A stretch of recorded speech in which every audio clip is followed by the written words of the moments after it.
сұрақта жырауларды көрсетеді, 25-ші сұрақта батырларды, 27-ші сұрақта бізде хандарды көрсет деп тұр.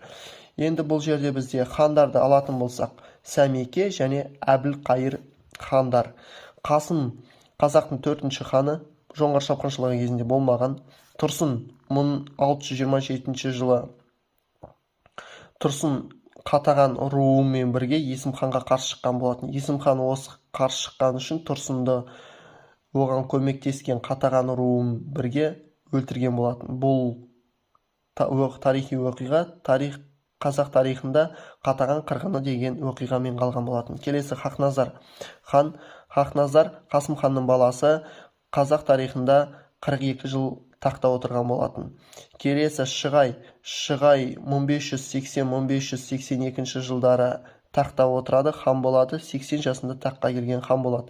Шығайдың екі баласы бар, Тәуекел және